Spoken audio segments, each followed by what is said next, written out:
Totally Nonsense on Nonsense News Nation. Totally.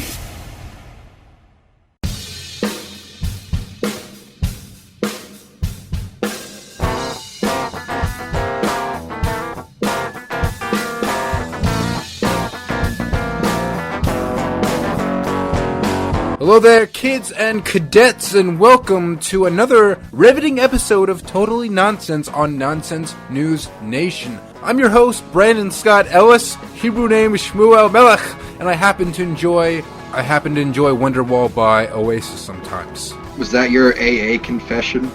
Yes. Hi, Brandon. I like Oasis. Well, my name is Scott. I don't want to say my middle name because I don't like it. Honickman. Hebrew name.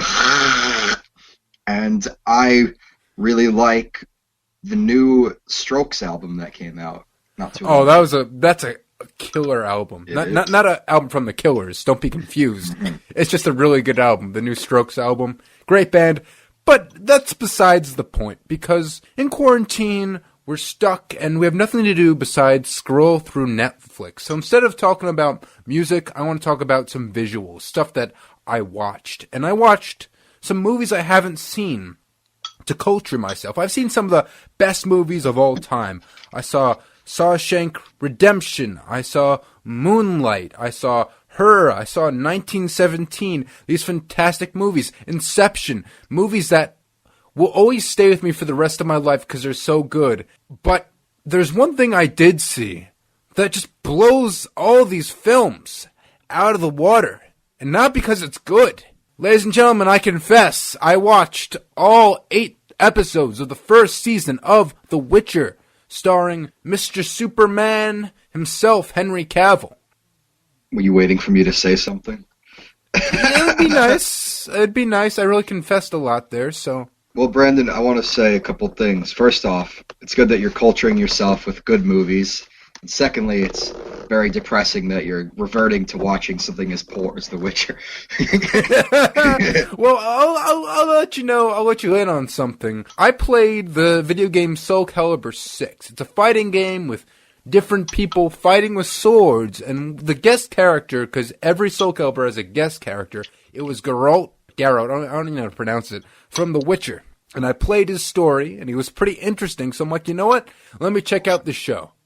And the first episode was awful. And I still pulled through. I'm like, it's just the first episode. And then by episode 3, I couldn't keep my eyes.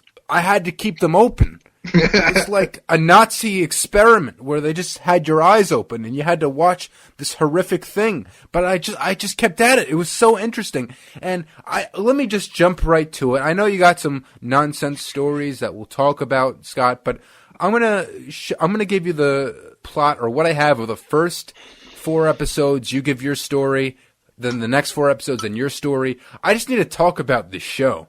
So again, it stars Mr. Superman, Henry Cavill, in a Game of Thrones wig, in a Daenerys wig from Game of Thrones. I need to reiterate Game of Thrones and Lord of the Rings because those properties have soul, they have life to them, and they're inspired. The Witcher probably takes from the games, it takes from the books it's based off of, and it really takes a lot from Game of Thrones, but doesn't know how it worked in the first place. So let me begin. We open to admittedly a cool thing. How would you open a Witcher show? How would you open something like that, Scott? What would you do? Well, I'd have a way to engage people. I did see the first episode. What's a good way to open it? It's a good way to open it. He's walking through a snow-covered field, and he just kills some gigantic dude, and then continues walking, I guess. But that's similar. The show started on a good footing. It was Henry Cavill, and he's fighting this giant troll from the first Lord of the Rings movie in Shrek's swamp. And they're rolling through the swamp, and I'm like on the edge of my seat. And like, is Shrek gonna scream? What are you doing in my swamp? What's gonna happen? Or is he gonna yell at these fairy tale creatures? But it turns out that Shrek was not there, and the Witcher beat the troll, and he's about to bring it to the town to get some money, because he's like the Boba Fett of Game of Thrones and Lord of the Rings. He's like this mutant bounty hunter who's getting his money's worth. And so he's in the bar, just looking around, and he stumbles upon a hot chick, as one does in these fantasy shows. And they don't get together immediately. They just talk. And don't ask me what they said, because I was totally checked out by then. This is like 3 minutes into the show, by the way. So he leaves the hot chick for this underage girl, which creeped me out. But the underage girl said, "Go to the wizard, the local wizard at the town. He'll give you your money." So he goes to this wizard's little hut. He phases through it because it's magic. And what do you expect when you go to a wizard's place? What do you expect? Like the wizard's going to give you some very profound wisdom, and no, maybe he goes. even a It weapon. looks like a medieval playboy's mansion greenhouse. There's all these plants and these naked ladies just tending to the crops. It's so bizarre. So he goes to this playboy wizard hippie to get his money. And the playboy hippie wizard says, "You must defeat this monster for me." But this monster is actually a person, a woman or a girl. The Witcher says no. He says he doesn't kill humans. So he has some morals to him. So he later, after rejecting this playboy wizard, he goes into the woods and he sees a hot chick who says that she wants revenge on the wizard dude that we met earlier, because he ruined her life, and she was like a princess, and now she's nothing, so she hates the playboy wizard. He maybe stripped her naked and put her in the garden, into the greenhouse. And maybe that's why she was so peeved off. I don't know. So the Witcher makes some sort of speech to her about not killing people and changing your life or whatever.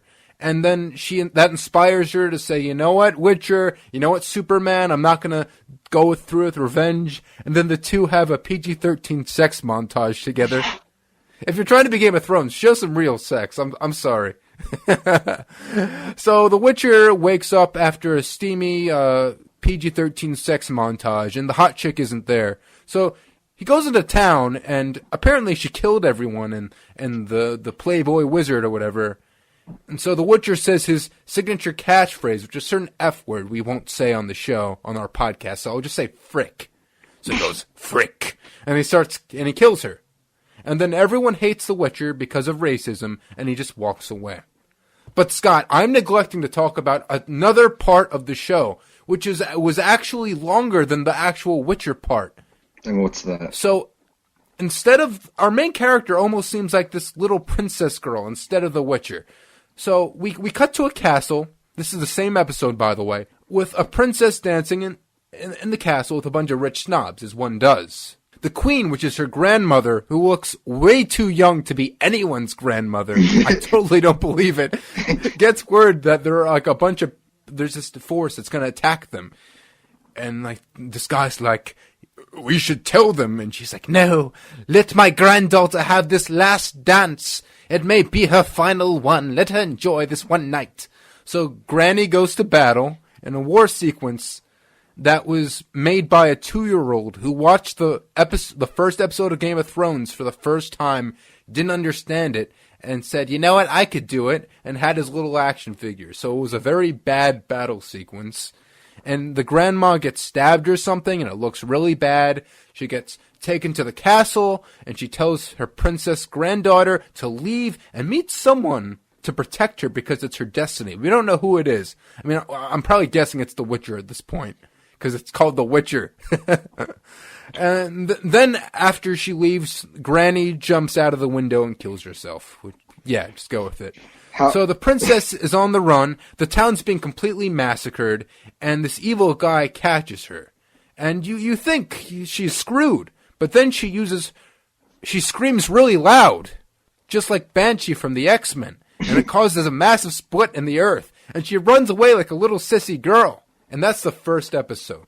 I made it more interesting than it is. It was honestly really boring. I'd really, like, you were supposed to care about Granny getting stabbed, but, like, I didn't know these characters. You're like a poor man's Game of Thrones, poor man's Lord of the Rings. I don't care. Let me go on to episode 2. It's just, real quick, it's important to note that Brandon's also a little intoxicated. So he's going to... I gotta be. I gotta be. I'm talking about The Witcher.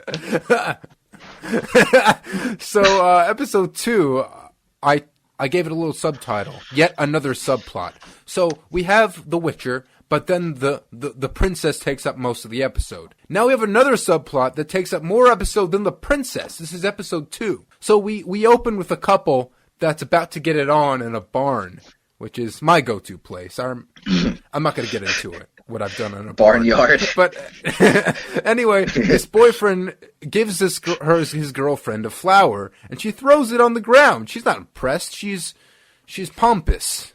And then this hunchback girl picks up the flower. The couple sees that, and they begin to throw her down. I don't know if they're going to rape her or do something really bad. And the hunchback, in fear, creates a magic portal. This is her first time doing it, by the way.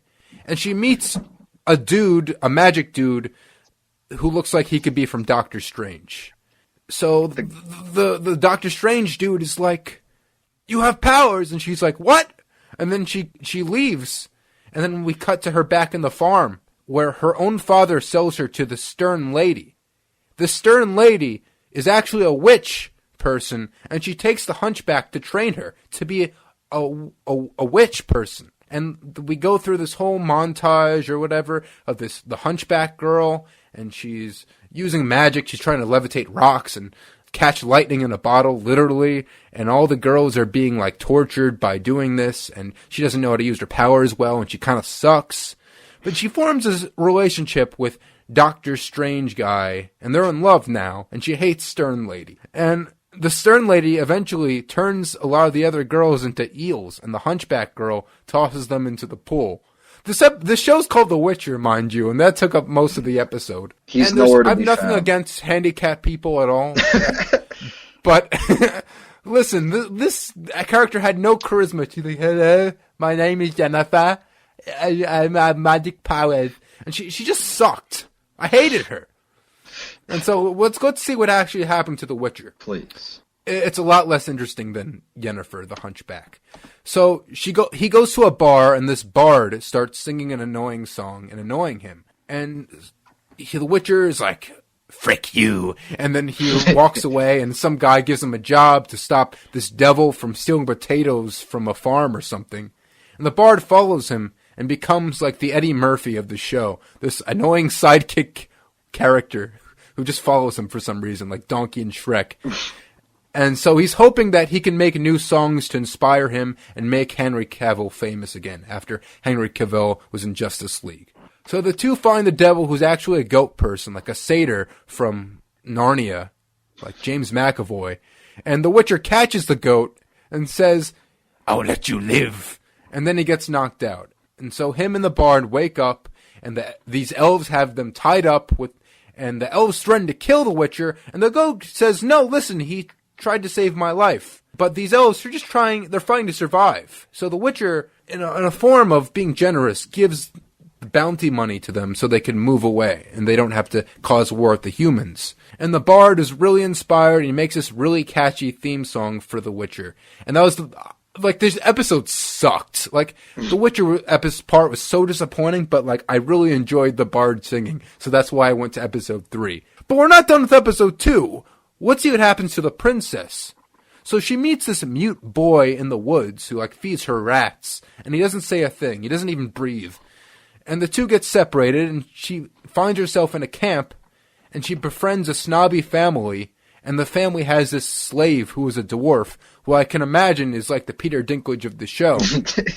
And overnight they get attacked, and Peter Dinklage gruesomely stabs the snobby lady, and it's really horrifying to watch. And the princess, in total shock, runs back to the woods. She finds the mute boy, and the mute boy's hat falls off, and you see elf ears. He's like, "Yeah, I'm a bloody elf." And apparently he could speak this whole time. I have no idea why he couldn't speak and hide that he was an elf. It's baffling. All right, episode 3. I call this the Monster of the Week. It's like a Buffy the Vampire Slayer episode or something. So the Witcher gets a new job to save a werewolf princess girl, and there's a big twist that a guy in the castle transformed the princess girl because he loved her mother or something, and that's why he transformed her into a werewolf. I don't know. I didn't get it. I swear I wasn't drunk watching it. I'm just drunk recording this.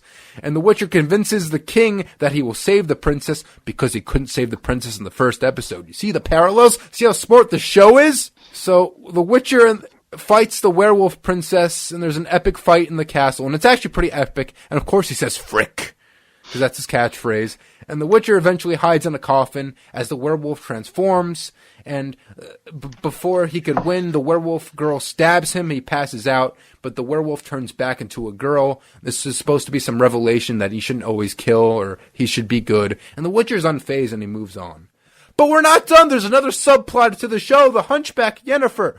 So apparently months or years passed from her training. There's no indication besides maybe a line that it's been months or years. That's the big problem with the show. There's no proper indication of, like, times and, like, things changing. It's crazy. So the hunchback is graduating from Wizards of Waverly Place Hogwarts school, and, like, she can go through the ceremony to turn beautiful, but for some reason she doesn't. The Doctor Strange guy, after having some coitus with her, finds out that she has elf ancestry, and that's why she's kind of a hunchback. So she betrays her, and tells his old mentor dude, and she wants to be the mage of some guy. That's the ultimate goal of this fancy royal guy. But she gets orders to be a mage of another guy, because the stern lady who trained her had this meeting, and the original guy found out from the old guy, from the Doctor Strange dude, that she is part elf or something, and they're bigots, and they don't want her to be part of this other guy. So the hunchback has a mental breakdown, and she has this other procedure to become a pretty girl. And she gets stripped naked, and like all her organs get removed. It's really horrifying. And she literally goes through like a birth. Like she goes into a womb, and she transforms into this beautiful goddess, and she charms this dude to be his mage at the magic prom, while Doctor Strange is in the back watching, and it's really awkward. I don't know what was happening. I couldn't begin to explain, but this is my attempt of explaining I don't get it. And back to the princess. The princess becomes consumed by the One Ring. Well, it looks like it, because, you know, in Lord of the Rings, how Frodo just blindly walks around because of the One Ring, and he hears Sauron's voice.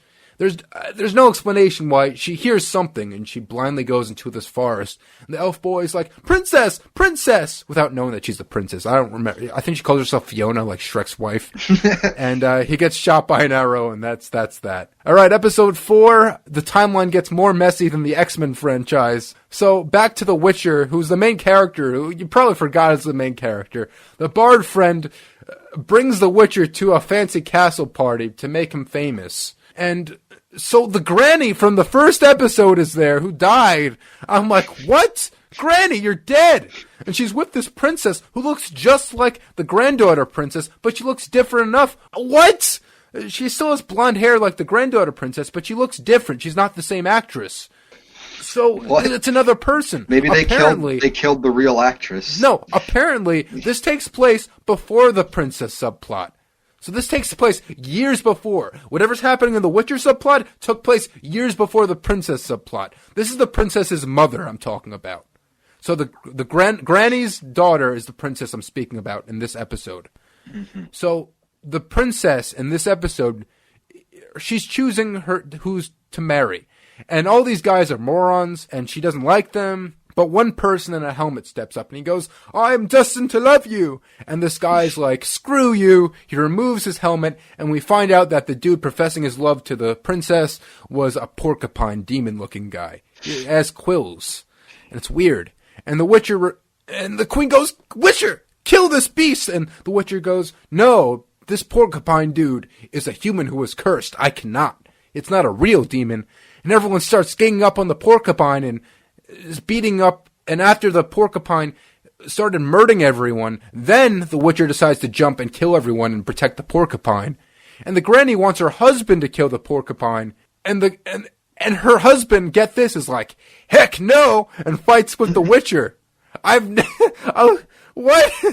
I have no idea what's going on. And so the princess girl, who is actually the mother of the princess from previously in the show, tells everyone to stop, and she starts fondling the porcupine because apparently there's this Beauty and the Beast subplot that no one knew about, and they've been in love, and they've been hiding their love because he's a porcupine, and they have something called the law of surprise, which I guess it's in the Witcher universe, where if you do something, if you save someone's life, you are destined for something. So that's why they should be hitched.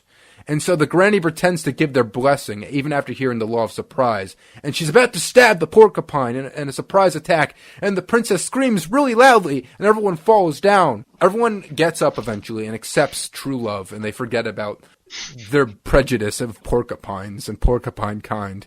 And so they have this wedding, like, right in front of the ruins of the castle, because there's all this damage from her screaming really loudly. They don't care at this point. And the porcupine, after true love's kiss, turns back into a man, just like in Beauty and the Beast. And the granny asks the Witcher, she's like, how can I repay you after all this crazy shiznit that just went down? And the Witcher's like, I don't know, use the law of surprise on me, and that will be my gift. And he just says it, he doesn't really care. And apparently that means that he's going to be like the godfather, like the protector of the princess and her porcupine lover's child for some reason. And it's apparently this big revelation. He just walks away. He doesn't care. Back to the hunchback, who is now this goddess who actually has a lot more charisma. Her name is Yennefer. So she's riding in a little cart with this royal snob who hates her baby. She's supposed to protect the baby and the person. An assassin comes and kills everyone, and they chase after Yennefer and the snob and the baby, and Yennefer makes a magic portal to a desert, to a Sonic level, and to Tatooine in Star Wars, and the assassin follows Yennefer, and they escape, and Yennefer actually goes to another portal to a flower place, a flower bed, and she leaves the mother and the baby. The mother gets killed. As the baby's about to get killed, Yennefer comes, takes the baby, and hightails to a beach. But she used the baby's life essence to make the portal by accident. So we linger on this shot of a dead baby, this white, pale, dead baby, and it's horrifying. She's just on the beach sitting down with this dead baby, and it's horrible. And that's the end of her plot. And then we go back to the princess, who I'm now talking about, the granddaughter, as opposed to the daughter of the queen. So she's taken into a forest by these Amazon warriors who saved her life and was actually saving the elf boy's life. Scott, I'm on a roll here. I'm just going to skip right through. I'm going to go to episode 5, if you don't mind. I got so much to say. Keep going, Brandon. This is one crazy dream you had last night. So now this is the Witcher. So the Witcher is fishing with the bard, and he finds this magical genie lamp. And the bard, like the idiot that he is, he's like, "You don't like my singing? You don't like my singing?" He takes the lamp and breaks it like an idiot, and the genie possesses the bard and starts beating the heck out of him. And so the Witcher, this bard's like half dead, and it's supposed to be silly, and he brings him to this elf healer, and the elf healer says, I don't know magic, even though I'm a bloody elf. I don't know magic. Go take him to a mage. And so the Witcher goes to this mage, and he goes into this castle, and he walks through a PG-13 orgy scene. There's all these people having this PG-13 sex everywhere, and they're all naked, and it's weird. And we see this mage. And who is this mage? Take a guess. The mage is the grandmother? No, it's Yennefer. It's the hunchback who's not the hunchback anymore. The timeline is so confusing because Yennefer originally took place years before The Witcher for some reason, and now it's right present day with The Witcher. Let's just go with it. And before she did this, she was making spells for people, and she gave a guy magic Viagra because he couldn't have an erection with his wife. And so she's like, you know what, I'm going to go to this castle and have these PG-13 orgies and help Witchers, and that's what she did. And so she's like, I'll help you, Witcher, but you got to flirt with me. So they started flirting for a bit. They got naked in a hot tub, and that was that. And then the Witcher got drugged by Yennefer, and he ends up in a prison with an elf healer because apparently he rampaged the city while being drugged for some reason. And so he leaves the prison, he escapes, and he finds that she's using the bard, who she was healing, to get magical genie powers. And the Witcher says, "No, you can't do this, Yennefer, you'll die." And he saves her from herself because she's upset that she can't have kids because she cut off her lady parts or something. I don't know. I don't know, Scott. And so once he saves her, they immediately start going at it like jackrabbits. For some reason, there's all this sexual tension that I didn't even know about. And the bar and like the house collapses from all this hot sex. And the bard and the elf healer are like, "Oh my God, they're dead, they're dead." And then they look to the window and they're going at it. And then like that's that. They just have sex and that's it. And back to the princess subplot. There's this evil guy, part of the evil people that ravaged her homeland. He shapeshifts into the princess's old mage wizard dude. And so he goes disguised into the forest to get her. And the princess sees that, and she's like, "Yay, you're my mage dude, you're alive." And she goes with him. She's like, "Let me take you to Geralt the Witcher." And the elf boy is very reluctant. And episode 6 is pretty much like the Harry Potter movie and book, The Goblet of Fire, because it's about a stupid competition, and there's dragons. So that's why I call this The Goblet of Fire. So we cut to the Witcher, and he's in this bar, and he sees this old guy, and the old guy convinces the Witcher and the bard to go on an adventure with him to slay a dragon. And it's like this competition, and all these teams and factions have to compete to slay the dragon, and they have to go on this journey together. And guess who one of the competitors are? Guess, Scott. It's gonna be Yennefer. It's Yennefer! She just happened to be there. And he's like, "I'll go, because Yennefer's there." And so the group travels, and as they're traveling, the old guy tells rumors of a golden dragon who's super rare. And it's just a rumor, but apparently they're made by accident, or maybe on purpose. It seems like a one-off line, but remember this. So as they travel, one of their obstacles, they have to shimmy onto a wooden boardwalk up a cliff. And the old guy slips, and he goes, "It's okay, Geralt. I've lived my life," and he dies, and he falls off the cliff. And everyone's really sad for some reason, even though the old guy, we didn't know him very well. And so the Witcher is very sad. The bard talks to him, and he's just like, "Frick off." And he goes into Yennefer's tent, which is very lavish because she has magic powers. They have sex again, and then they confess that they're both in love. And then they wake up together, and they go to the dragon who is dead, but there's this gold dragon egg, and all these guys, all the other teams are trying to get the egg, but then a gold dragon appears out of nowhere. Remember the gold dragon, Scott? Remember the gold dragon? And guess what? His voice, Yennefer. He's voiced by the old guy who fell off the cliff. Apparently, he was the gold dragon.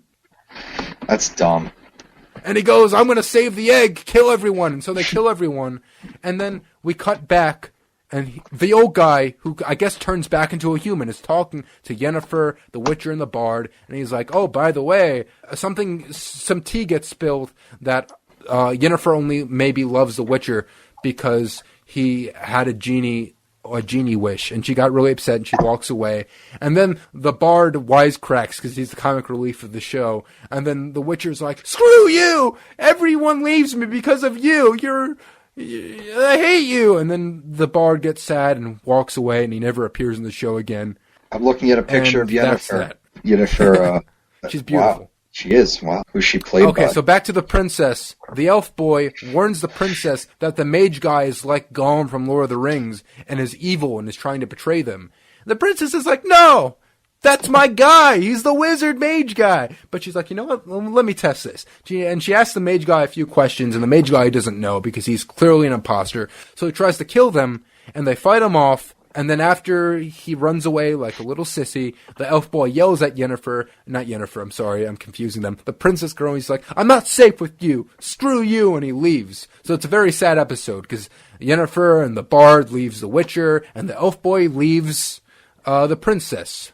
Cue sad music from Shrek 2, or Shrek the Third. And that's that. We go to episode 7. We're almost done, people.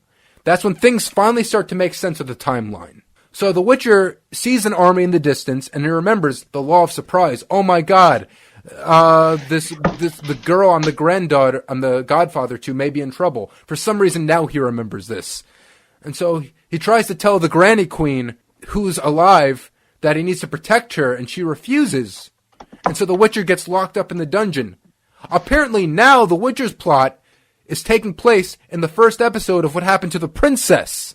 Now it's making sense. And so the massacre from the first episode starts playing out, but the Witcher escapes from the dungeon. She goes, "Where's the princess? Where is the princess?" And he goes to find the princess. And then in the Yennefer subplot, she gets wrapped up in some boring plot to stop the bad people and she uses her magic friends. And back to the princess's subplot, in present times, she gets surrounded by boys who are going to hurt her or possibly worse, and she uses magic to kill everyone for some reason. And so we get to the final episode, and I call this the Shrek the Third fight sequence episode, and I'll explain why. So, in the Witcher subplot, it's really boring, by the way. The Witcher rescues an old guy from CGI zombies, and then the CGI zombies bite the Witcher, and he prepares to die because it's deadly. So the old guy saves the Witcher, and he's riding him to safety, and the Witcher has visions of his childhood before he was a mutant thing, and he starts flipping out. That's his subplot. That's it. But, we'll get to him in a bit. Let's go to Yennefer. So Yennefer teams up with the other magic people and the stern lady that trained her, and she's about to kill all these evil people that ravaged the princess's land and everything. And so it's funny because each mage uses their special spells to kill different evil people. And it's just like in Shrek the Third, where Fiona was with all these princesses like Snow White and Sleeping Beauty, and they all use their special princess powers to kill everyone. So I kind of laughed watching that. And so everyone gets whooped. Like they're winning, but then like they get the fall and they get beaten up. And so the stern lady is like one of the only people left, and she gets stabbed, and Yennefer, even though she hated her, gets really angry, and so she flames on like the Human Torch and starts killing everyone. And that's it with Yennefer. Back to the princess, because, this isn't a Witcher show. There's a farm lady that finds the princess with all these dead bodies that she killed, and she's like, "It's okay, you're safe now." And so she takes her to her barn, and she tucks the princess into bed. She professes her love to her. And she says, "I always wanted a daughter. You're going to stay with me now. You're safe," and kisses her. And she's like, "Good night, my daughter." And it's so weird because she just met this girl who murdered these guys. And so the princess, in her sleep, dreams of the Witcher, who's her godfather, her protector. And she also dreams of him screaming, "Yennefer, Yennefer," for some reason. And so in the morning, she runs out of the cottage away from her new surrogate parents, her surrogate mother. And she runs into the woods, and it's really funny because the farm lady doesn't know this. She thinks she has a daughter now, and she's in the woods. She has no idea. And so back to the Witcher, the old guy arrives to the barn house, and apparently is married to the farm lady. So the Witcher, who's trying to get this girl, missed her because she ran into the woods. And so the farm lady says to the old guy that they have a new daughter, and the Witcher responds by running into the woods. And so the Witcher finds the princess in the woods, and they embrace in a magic hug. And then the princess asks, "Hey Witcher, who's Yennefer?" The screen fades to black, and I question my sanity. And that was The Witcher. That was the whole series. Yes. So let me ask you this. At what point did you decide, God. "No, I'm going to drudge through this, I don't care"? What was it? No, it was when the bard sang the Witcher song in the second episode. It was so stupid, I enjoyed it. Scott, I don't think we have time for your stories. No? Well, I'm going to do one. Save them. Can I do one really quick story just because it was better be really quick. It's so ridiculous. So, right. I have this one story, takes place in Florida, where Florida. It's always Florida, so I have to talk about it. We'll wrap this up with a story. So, this woman and her daughter were driving around Florida playing Pokemon Go in their car, and they kept stopping and going, on the streets because they kept catching different Pokemon. And there was a neighbor who saw them driving around and called the police on them because their driving was very sporadic and weird. So then the cops came, and they had explained to the cops that they were just playing Pokemon Go. And the woman who called the cops on the daughter and the mother felt so bad that she baked them a Pokemon cake. And the cake has Pikachu, Ivysaur, Squirtle, and Charmander on it. And it says, "Sorry we called the cops on you." It's hilarious.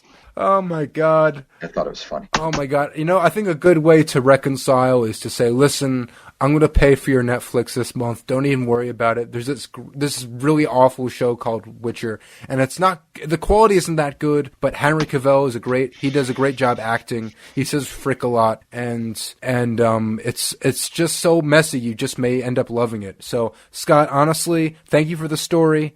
Henry Cavill, thank you for The Witcher. Thank you for ripping off Game of Thrones and not doing it well. I'm with you all the way, Netflix. If you want to make season 69 of The Witcher and make seasons every 2 weeks, I will watch it. I'm a Witcher fan for life. I'm going to probably get the game on the Switch now. I'm hooked for life. So that's that. Please, ladies and gentlemen, watch The Witcher. But if you don't want to do that for some reason, you could keep checking us out, because we're on a lot of platforms. We're on Anchor, Spotify, SoundCloud, iHeartRadio, TuneIn, YouTube. We're on Facebook, Twitter, Instagram. We have a website, nonsensenewsnation.com.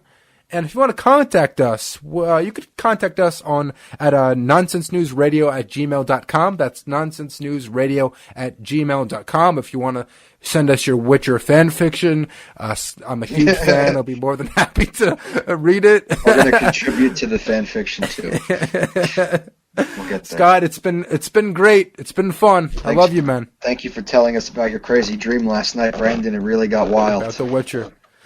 And we'll see you next week. Keep it real, guys. Peace and love, the Ringo way. Until next time, I've been Brandon Ellis. I've been Scott Flanagan. And we will see you on the next season 2 of Witcher. Peace.